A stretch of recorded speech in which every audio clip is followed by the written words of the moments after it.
Now, Erie's premier podcast. News about music, health, and what's happening. It's Breakfast with Nat the Hat in the 814, sponsored by Erie Insurance. Well, our first podcast in April is the first of a series of podcasts on addiction. We gather on the 11th floor of the Renaissance Building, which is a little warm today, let me tell you, to address some pressing issues that touch the lives of many among us, and that is addiction.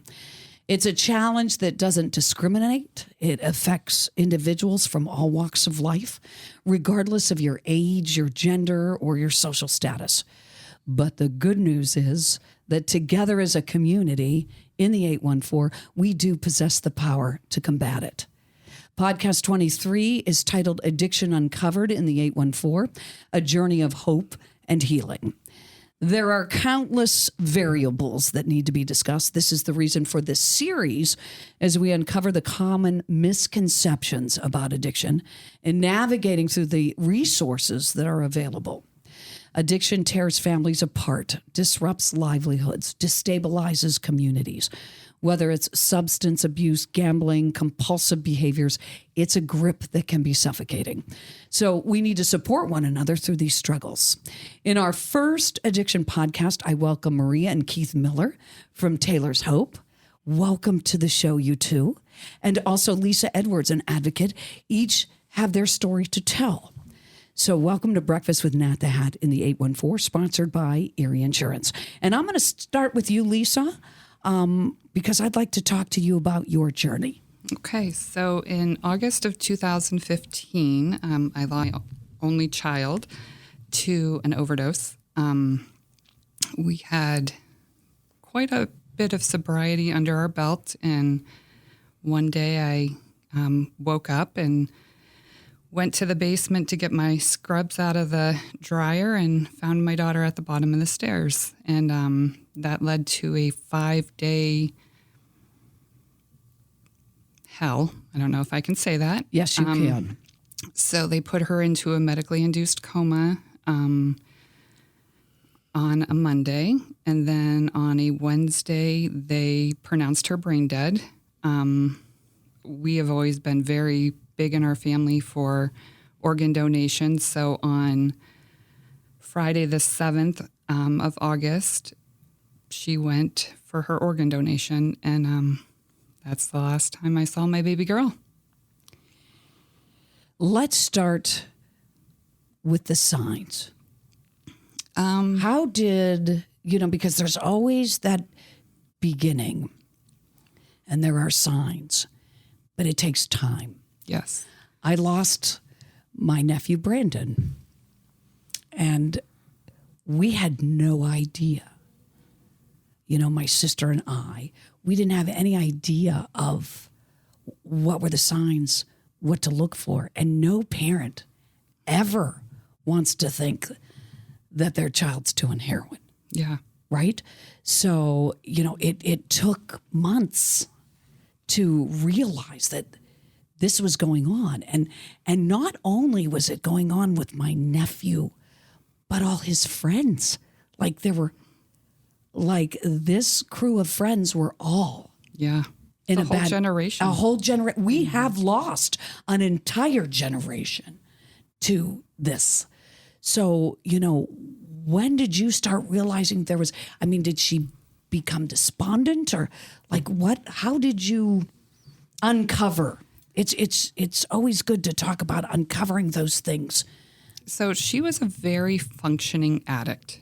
Some addicts are very functioning, some are not. She held a job. She was doing school.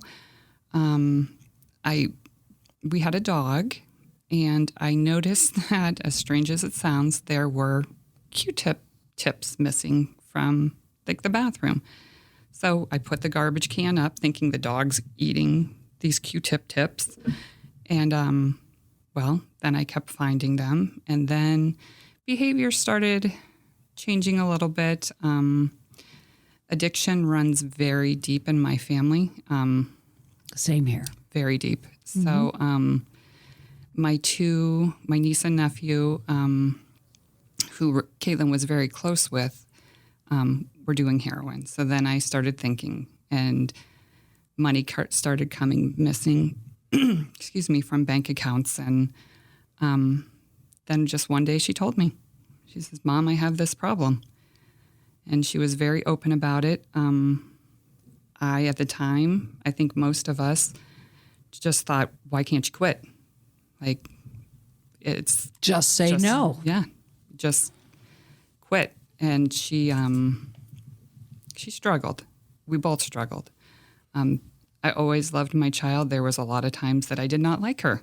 Yes. When bank accounts were drained and things were coming up missing from the house. Yeah, so that's when she was very open about it. And how did rehabilitation, did she try to rehabilitate here, or how did that work? So we honestly never went to rehab.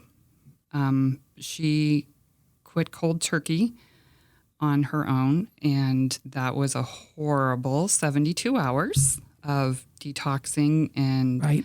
the smelly sweats and the anxiousness and the moods and the anger. But she did it on her own. One time we did, I shouldn't say we never went to rehab. One time we did go to the hospital, and she did get some assistance. But for the most part, she did it on her own. Well, with me. So it was a team effort. It was a team. And that's what happens, because with addiction, as we all know, it is a family struggle. It's just not the struggle with the individual. It is the family struggle that takes place. I can recall, Lisa, being on my hands and knees and begging Yeah. for this to stop. Begging Yes. to help save his life. I mean, I can't tell you how many times that I found myself in that position. And I got to tell you at the same time that I have a nephew now that is a recovering heroin addict, and he is doing really, really well. That's great stories to hear. So there are success stories. And you know, when it's his birthday, I'm like, it's your birthday every day. It's your birthday every day, because you were able Yes. to kick that habit. And I don't think people realize that it is a disease.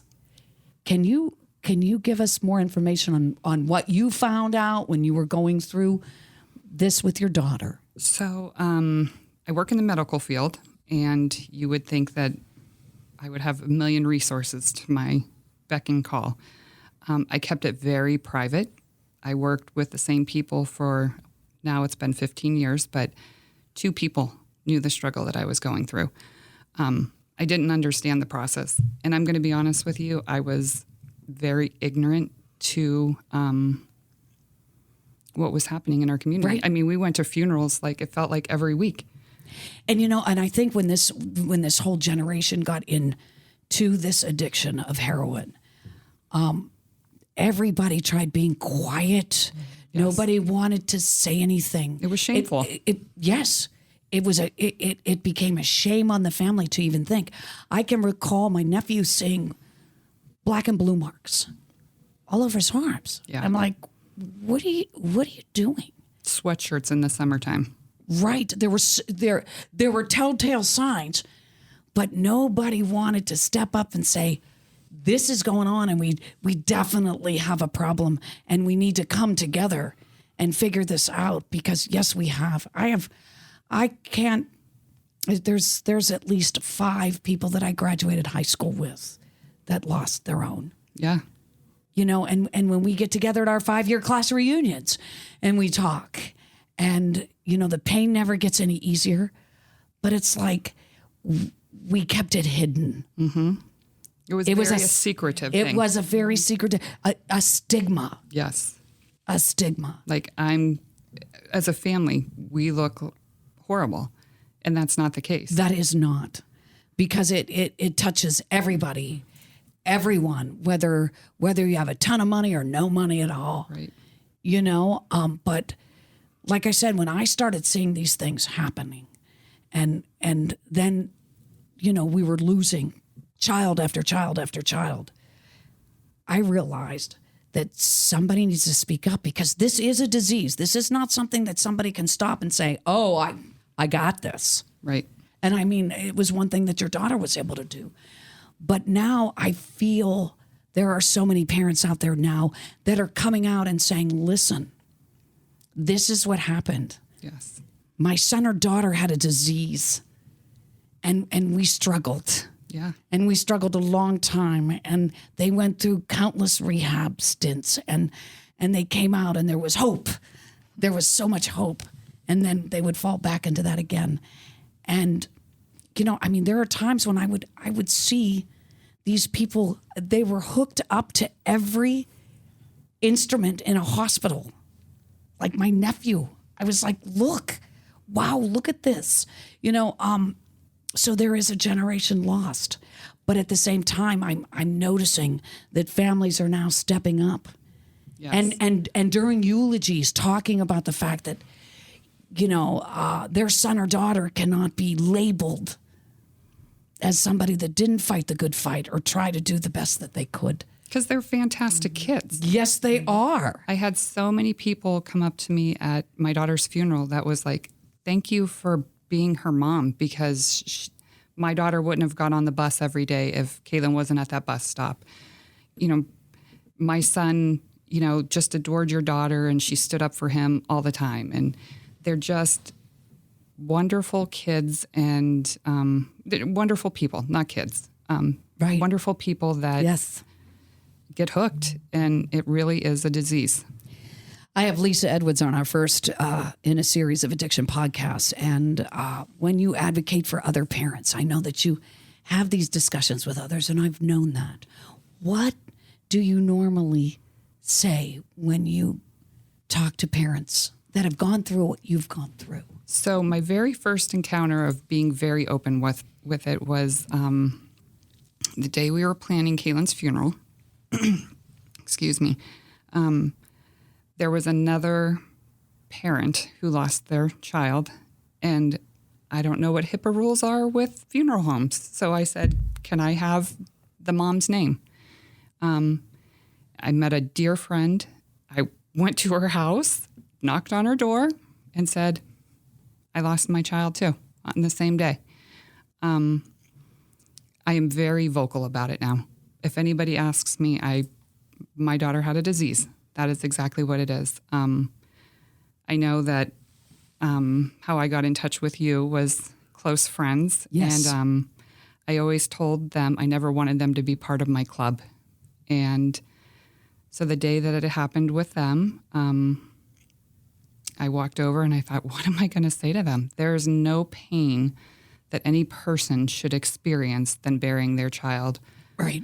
And I didn't have to say anything. She walked up to me and she hugged me and she said, I'm part of your club. And that was very heart-wrenching for me.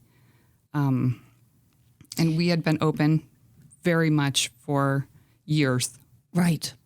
I can remember, and while we're on the discussion of this couple that just lost their son, I can remember so many times having this conversation that, you know, you always hope things get better and you never give up. Never. Like, and so many people will say, well, they took everything you owned. They hawked all your jewelry. They did this, they did that. I mean, they went into your mailbox and took cards that they knew had money in them. You know what I mean? Like there are all these different things, but you continue to come back and try to work on them. And because you can't turn your back. Absolutely not. You know? And I always say to people, just be thankful that it hasn't happened to you. And be blessed that it hasn't happened to you, because it has happened to so many. Yeah. And I mean, I was heartbroken when I got the devastating phone call. And it wasn't just my nephew, it was many, many others. Yeah. This is what happened. But I'm very, very happy that we're getting vocal. And I'm glad, Lisa, that you're part of this podcast today, because you are vocal. You are here to say it is not something that we need to be embarrassed or shun, or this is a disease and this is what's gone on. Right? Correct?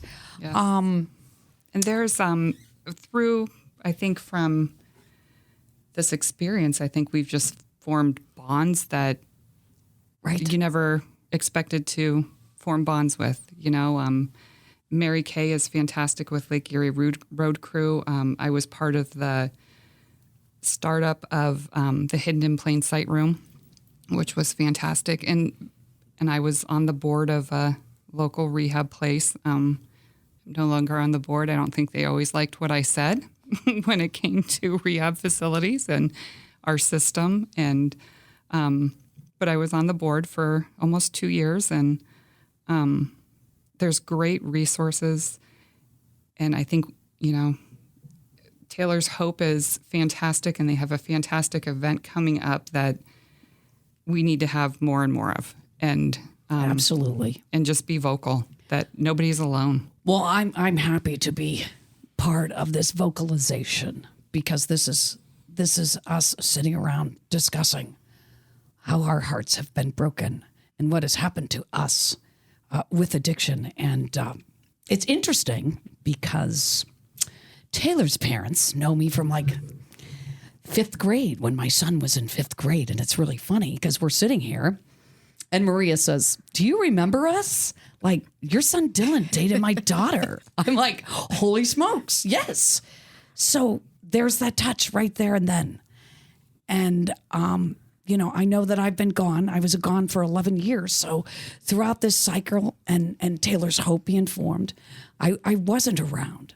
So I'm very interested, Maria, and Keith, to hear your story. And I love your shirts, by the way. Thank you. So let's start with Taylor's story.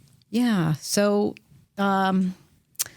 Taylor graduated from high school back in 2012 from Fairview, and went on to college at Gannon University. She was in the PA program.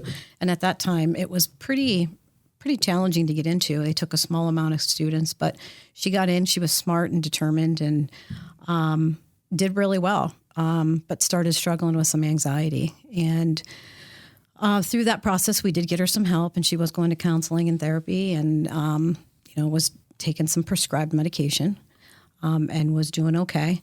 And then kind of struggled a little bit with, some personal issues, and met some friends. And the friend introduced her to heroin.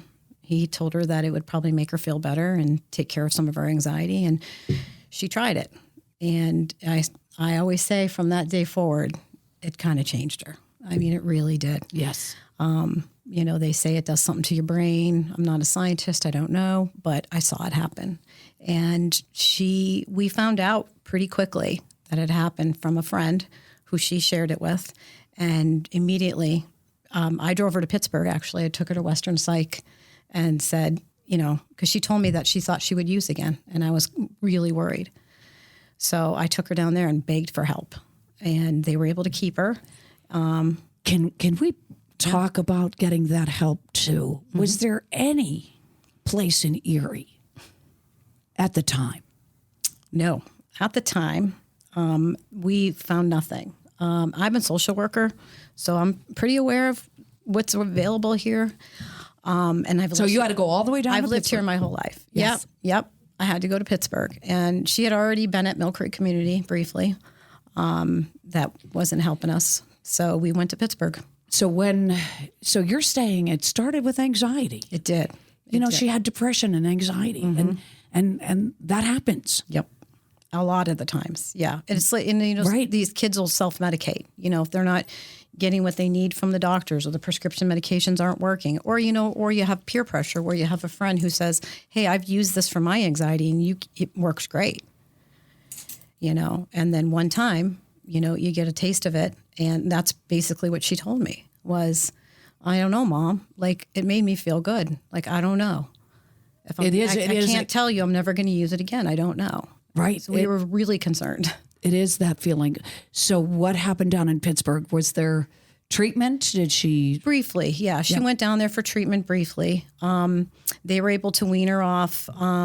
She was on Klonopin, I believe, prescribed, which also I feel could have been a little bit of a contributor to that. But they felt like it wasn't a good fit for her, so they were able to wean her off of it. And she came home after about 2 weeks, 14 days, and was good. She was great, doing great. We monitored pretty much her every movement, I think. We hovered a lot and offered as much support as we could. Continued with therapy with her, and she went back to school, back to Gannon to start her second year. And we had every hope that it was going to go well. But about 4 or 5 weeks into school, we got a call. And she had invited this friend who had initially introduced her to heroin over and started using again. So we stepped right in, worked with the really nice folks down at Gannon, and were able to bring her home, but let her stay in school. And so we, drove her to school, picked her up, monitored her behavior and everything she was doing at home. And, again, things seemed okay until, we started seeing some signs, just not going to class or saying she was in class, but she wasn't in class, leaving campus. What one won't do. Yeah, right. For that feeling. Mm-hmm. Yeah. And she had said to her very last days, she did not want to be an addict. She did not want to be addicted to anything. She did not. She would often say, I just want to be like everybody else. I want to be like my brother. She's a younger brother and sister. I just want to be like them. Why can't I just be like that? Like, she did not want the disease of addiction. And, then she starts her own thing, correct? Right. So we struggled so she relapsed obviously in the fall, and she did go to another treatment center. She went to seven different treatment centers, all out of state. All around the country. She was in California, to a women's rehab there. She was in Chicago. She was in New Hampshire, Boston. So she's been to quite a few. So over the next 6-7 years, she was struggling off and on, but had long bouts of sobriety in that time, and was able to go to college and achieve some of her goals, which was great. But still, the addiction and the drive and the urge, as she explained it to me, was always kind of there. But she was trying to balance it out and live as normally as everybody else.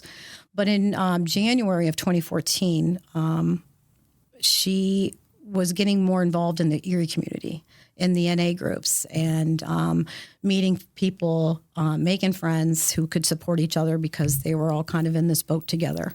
And we were meeting other parents at the same time because she was becoming very vocal about her addiction.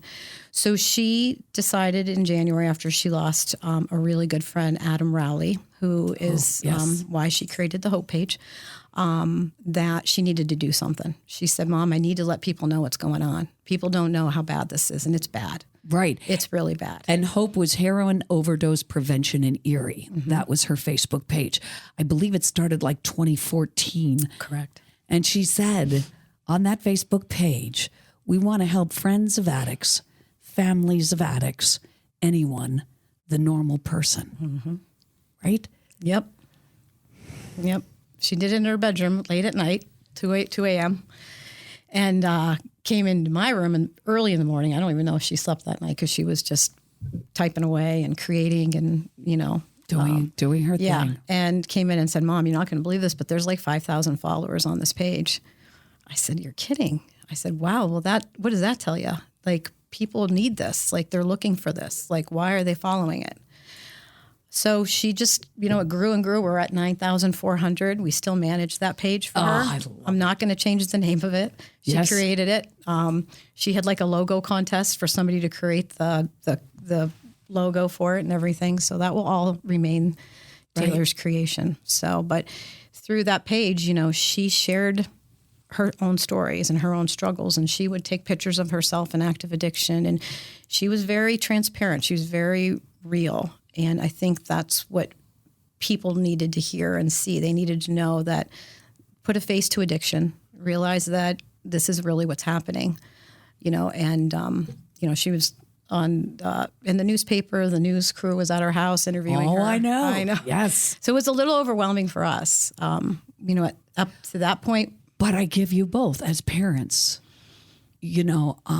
kudos for the fact that you were able to say, yes, this is going on. And my daughter's trying to make a difference here because she knows that we need this out in the open. We need people to know that this is not a shame game we're playing here. This is trying to keep people alive, keeping our children alive, our kids, our adults, and that the struggle was real. So she really brought that to a whole new level in the 814. And I'm amazed at all that she did before she left this earth. So when did the struggle end for Taylor?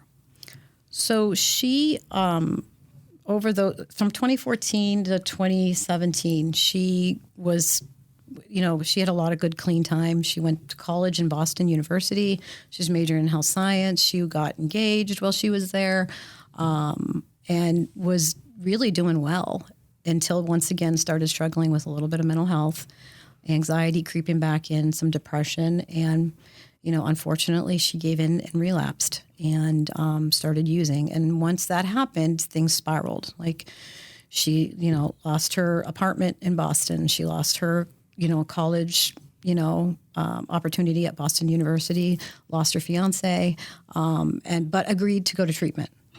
She agreed to go to treatment. She knew she needed to, and so she went to New Hampshire, and she did pretty well, and went from there to a sober living, and then went back to Boston University, and was doing well as far as we knew. And then at the end of the summer of 2017, she called us and admitted at that time we had just lost our godson, actually, in August of 2017. And she was really, really upset about it. They were like best friends, grew up together. And she called us and said, I relapsed. I'm not well. I need help. So we're like, all right, what do we need to do? So she went back to Chicago for about 3 months, and then we brought her back home. So she came home in 2017 and was great, was on the right path, establishing relationships with people again, with her family.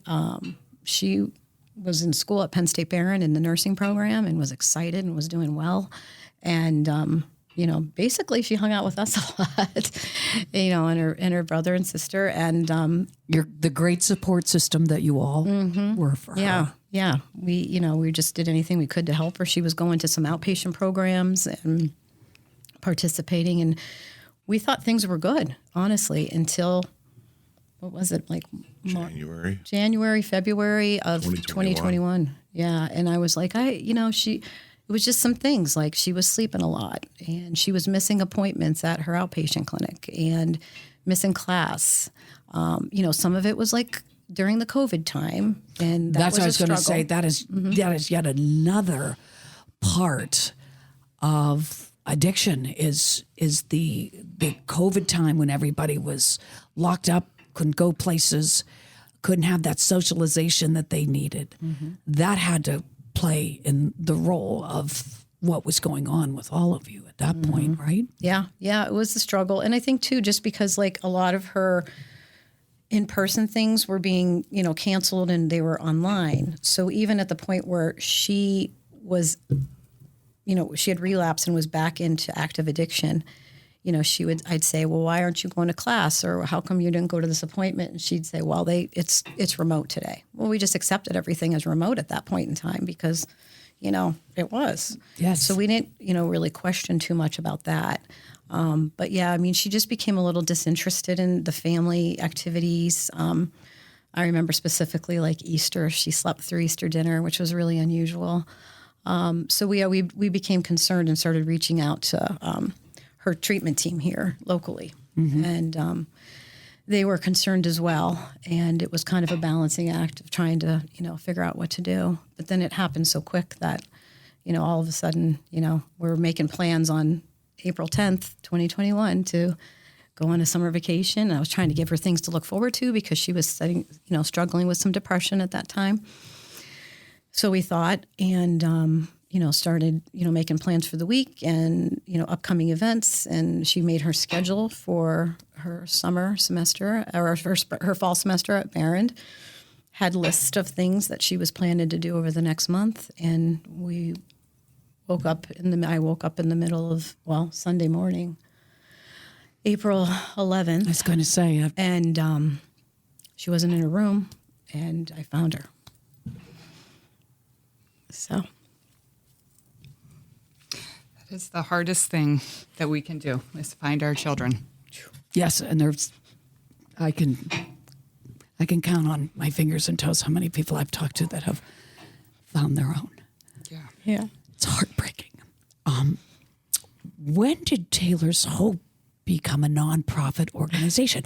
Now we're talking about what has happened to you and how the both of you have taken this struggle. And I mean, think about how many years of a struggle it was, Keith. How many years? 10 years. 10 years. Going on 10 years. Yeah. Yeah. The struggle. Right. More than that. And, I can remember when, my nephew was in jail. We all had like a sigh of relief. Mm-hmm. Like, he can't hurt himself. He can't do anything to himself. He's safe behind bars where they don't need to be for that reason, But I mean, it just brought peace for a minute or two to think that, okay, they can't hurt themselves, right? Right. But now you become a nonprofit organization. Mm-hmm. So I got onto the webpage, and some incredible work you're doing. Both of you doing incredible work with Taylor's Hope. Tell us how it started. So after we lost her, obviously the word got out, and we run the heroin overdose prevention page. I was an admin on that page. Taylor allowed me to do that to help her out. And then Mary Kay Eisert from Lake Erie Road Crew also admins that page too. And so we had reached out to, close family friends to inform them of, what happened. And while we're still obviously in complete shock. And Yes. so, it was posted on the Hope page eventually and stuff, so that people needed to know, her story and what happened. And then people just started reaching out to us. And I was just like reading messenger messages and emails and text messages, and people are like, you don't know who I am, but I know Taylor because of this reason. Taylor took a phone call from me at 2 a.m. or she instant messaged me. Taylor was texting me through Detox. Somebody reached out and said that she met them at Detox one time. So, and I guess we knew of the Hope page. Obviously, we know what the Hope page was doing. I helped her with it, but it was her thing, and she did far more than what people saw on that page, and was personally reaching out to families and people who are struggling. And we just were kind of, I think, taken back by that. So she really had a footprint. Yeah. In helping. Now we're up to what, 9,500 followers on Facebook. Mm-hmm. Like people reaching out. From all over the place too, not even just Erie, Pennsylvania, but right. Yeah, but a lot. So we were really overwhelmed, and I think we kind of sat with it for a while. And about 6 months after that, maybe or so, I said, we need to do something about this. Like, I feel like we need to do something. And we came up with doing, kind of taking what she had started and turning it into a nonprofit, because people were also reaching out and asking about doing events or doing a fundraiser, or how do I contribute to the Hope page? Well, the Hope page is a Hope page. It's a Facebook page. Right. Like, you really can't do that, but maybe we need to do something else. So I feel like this has given us a platform to continue what she started, but to a bigger level. I loved when you said that there is no handbook, no prescribed path, no virtual map to redirect your course when obstacles approached. You're just a mom and dad doing what they can help for their little girl. I mean, I read that. That just meant so much to me. That was Keith. He's the writer. Keith, you are the writer. I'm the writer, not the speaker. She's the voice. So let's share the mission of Taylor's Hope. Yep. So our mission really is just to continue what she did, create awareness, break down those barriers, erasing the stigmas, like create a world where, we're not ashamed, to come out and say, and like Taylor herself wasn't ashamed to come out and say, hey, I'm a heroin addict. She was on the front page of the paper. Yes. We hadn't told anybody. So we were like, we had to grasp that as well. Like, okay, what do we do with this? So it really is just trying to, and it really just ultimately to save lives, to get people the help they need. And the way that we do that is by providing education and information and erasing those stigmas so that people aren't afraid to get treatment. They're not afraid to speak up, and they're not afraid to go to the treatment centers. I've got to say that, in my family, nobody ever discussed it. It is something that happened, and, he just celebrated his birthday and didn't wake up the next morning. And, and I recall how I wanted, my family to talk about it, to express how they feel about it, to put in the obituary that this is what happened. And it's happening everywhere. And it is truly so we have lost a generation of great kids. And I'll never forget, the family was more or less, no, we can't do that. And it gets put on the inside and it stays there. And so I've been noticing as the years have gone by, how obituaries are now, parents are saying, this is a disease. This is what he or she died from. And it's real. It's there. We need to figure this out and find ways. And then all of a sudden fentanyl comes strolling in off the streets, pills, whatever you need. I mean, I am talking adult friends that have gone out, partied on a Friday night, and don't wake up the next morning. That's happened. It's scary. And it's because they're being fed things that they think they're getting, and they're not. And they're not getting what they think they're getting. And then they don't wake up, and they leave children and grandchildren and great-grandchildren. It saddens me because it's poison. This stuff on the streets right now is poison. And you don't know what you're going to get. Right ever. on. Like the Russian roulette. Why don't you just spin that wheel and see where it ends up at? I mean, and these were friends of mine. My brother did. Yes. My brother and my nephew. Yeah. Thought he was buying pain pills, and It is. and next thing we know, I'm getting a phone call to go down to the house. Right. And so, then we're at another level. We're at another level. Oh, yeah. You know what I mean? It's just not you're using. Yeah. You know what I mean? And it's just heroin and that's it. We're at another level now. We're at a level where people know what they're giving these adults. Yeah. Friends. I know when Taylor died, she we're not sure exactly what she thought she was taking. We got the blood results back. She had methamphetamines and fentanyl in her system, and the amount of fentanyl in her system was 6 times what it would normally take to kill a human being. 6 times the amount. So she died, I think, pretty quickly. But it's just, I there's no way she knew that was in there. Right. She knew. She knew about, the dangers of things. Obviously, she put it on her hope page all the time. Right. But that did it got to another level. Yeah. And the worst part is that when you're rehabbing, excuse me, and when you come out of rehab and you are feeling pretty good, and then you say to yourself, oh, just a little, not a lot. You know what I mean? But what's out there now is you can touch it and be done. So I mean that's the other thing that is going on that it's frightening, and it's I don't know what the statistics are of how many people, because there's so many people that pass away and nobody knows. I think exactly. I just read one that every 4.5 minutes we lose somebody to overdose. And in 2023, we lost over 112,000 people in the United States alone. And they feel like that number probably will increase because of the fentanyl. It's just, nobody, like I said, anything out there now, you can't trust. You can't be what we called back in the day a recreational user. Right. Like you could go out, you get a little something, but you can't do that anymore. No, you can't trust anything except if it's a prescribed medication. That's what we, when we do some education with people, that's what we say. Right. And, I go back to a time where it was the OxyContin craze.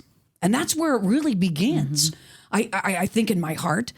And, I had a sister that was in a really bad accident. And the next thing you know, being prescribed OxyContin. And it just leads. I really do think that the pain medication that was pushed out legally to our children and our family and our friends legally, I got to a point where I'm like, hey, I went to her doctor. This has got to stop. She's addicted. This has got to stop, right? Yeah, when the doctors stop prescribing the medication, they go find their own, and they'll buy it. I know Taylor was buying some online. They have mail order medications, and then you don't know what you're getting. Maria, what specific programs or services does Taylor's Hope offer to those struggling with addiction?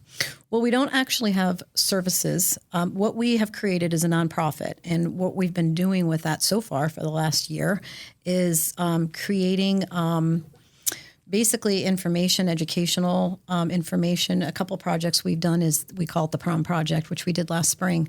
And we created a PowerPoint video with music, facts, information, statistics. And we featured local folks who've lost their lives to substances. And we put them with their high school they graduated from and 3 adjectives to describe them. And the idea behind that was really just to put a face to addiction and just, let people see who these people really are. And just knowing it doesn't discriminate. This epidemic does not discriminate. It could be anybody. And we use that and we distribute it through the high schools and ask them to share it for educational purposes. And then we created a billboard campaign with Lamar Advertising. And we had billboards running in, was it October? And again, same idea. Just local people that people can see who they are, what they look like, what they were about. And, with some information, some warnings, basically. And then last year in May, we had an event similar to the Afternoon of Hope that we're having this May 3rd. Down at Perry Square. And the idea was to bring community resources and information and organizations together in one place and then have some speakers to, share information and be able to come together as a community and support each other, meet people, meet parents who've lost kids, meet family members, friends, and then provide information, resources, recovery to people who may still be struggling. So that's kind of what we've been doing. Now, what role does the community support in your organization's work? Because I know that you have, give us the webpage again. It is, it's right here, www.taylors-hope.org. Gotcha. Mm-hmm. And then on that page, too, there's all the different support groups and different organizations that people can get a hold of. Yeah. We have about 3 pages, I think, of resources and information that we've added recently, and we can continue to add those in. But it really is just a place where people can go and, if you're looking for a detox unit or you're looking for an inpatient or an outpatient program or a medically assisted, treatment, then we have that there. How about a parents group? Like Lisa, you've certainly helped a lot of other parents through their struggles as well. Is there a certain group? We did have one for a few years, and it kind of piddled out a little bit. Okay. But I am always willing to take a phone call, meet for coffee for anyone in active addiction. I will go to meetings. I will support parents. I'm pretty open to advocating. Yeah. Advocating for others. So I Can you share any success stories of testimonials, possibly from individuals who have benefited from Taylor's Hope? Keith or Maria? We've had, I don't have any direct stories, but I do know that when part of what we've also been doing is harm reduction, in that we have been able to secure Narcan from the Erie County Drug and Alcohol Office. And we've taken that to all of the events that we've attended. We've attended 3 or 4 different events, and we've given that out and talked to people about what it is and what you do with it, and encourage people to take it. And I have actually heard back from a couple people who reached out to me and said, thank you for that Narcan. You saved someone's life. Yes. So that's the best story. Maria, I'll tell you, even people at work need to have Narcan handy. You know, I'm on a safety committee at where I work, and we talked about we need to have this Narcan. We need it in every one of our what do you call it, medical boxes that we have, the the first aid kits, and so that's what we did. We ended up, I believe she went to the health department. Does the health department give them as well? They may, usually Erie County Drug and Alcohol, I think they do have the boxes, and they do have Narcan on supply there for free. Right. So even you could save a life by just having that on you, because when I'm in downtown Erie, I've seen, I mean, I'm up on the 11th floor here, but I see what's going on down there. And, it would be good for all of us to have that on us for, we may have to save a life. And if that's what it takes, right? Let's get our Narcan. Let's keep it in our purses. Let's keep it in our cars or somewhere close. So when we see something going on, because it would save a life. And I think that, I thank the officers, all our officers, our gals and guys out there that carry that as well, because they probably see that quite a bit. And I don't know, Keith, how about statistics? The wife said you've got some good statistics, that you're full of them.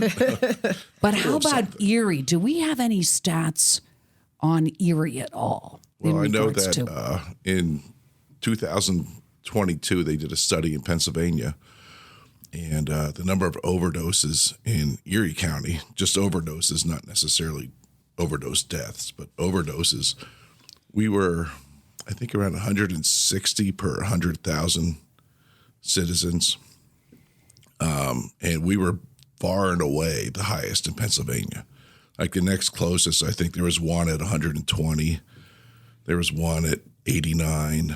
Yeah, but Erie County is just far and above every other county in the number of reported overdoses. In Pennsylvania. Yeah. I mean, you look at Philadelphia, Pittsburgh, it's they're into 20 or 30 per 100,000.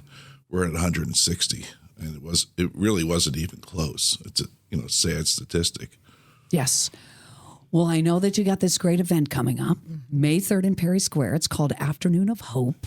I have some of the details handy here, but I know you've got a lot more on your page now, Maria. So a lot more is going on. Let's talk about the education and the Narcan and the resources. Yeah, so we have Perry Square booked from 3 to 6 on Friday, May 3rd. And the district attorney, Elizabeth Hers, is going to speak for us, as well as Tyler Smilo, who is a person in recovery and also a musician. He's going to share his recovery story. He has got music out right now. I've been trying to get in touch with him to get him on the show. Oh, nice. So I'm glad you brought him up, because I did text him. Well, I didn't. I tried getting in touch with him, but I don't know if he got the... So if you talk to him, you tell him Nat the Hat is looking for him, because I know that he did a special show, but it was sold out. Yes. And I didn't get the opportunity to see it. It was down at the gallery. And I couldn't, it was already sold out. So I'm like, okay, so you tell him. I will. And I will find him. And we'll get him on. Well, you can find him at Perry Square on May 3rd at 4 p.m. Great. That's great. What else is going on? So we have Erie County Drug and Alcohol is going to be there, and they're going to have a lot of Narcan to pass out. So if you need Narcan, come on down and get it. It's free. They also have a lot of different med boxes and pill containers and things like that. Fentanyl test strips as well will be there. So that's another harm reduction item that I didn't even know they had fentanyl test strips. Is this something new? fairly new, I think, to Erie County. Maybe I can't tell you that, but they haven't been around that long. That is good to know.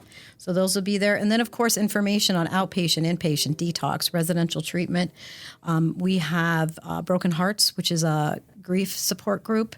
And they are, going to be there too. And we're going to talk about what other groups we need here in Erie. So Nar-Anon, Narcotics Anonymous, Stairways to Mental Health providers also will be there. So lots of swag to hand out. And I heard there's going to be some free raffles of self-care items. So that sounds fun. So we're hoping for a lot of attendees and a lot of education, information, and, hope for recovery for people. May 3rd, Perry Square from 3 until 6 o'clock. It is an afternoon of hope.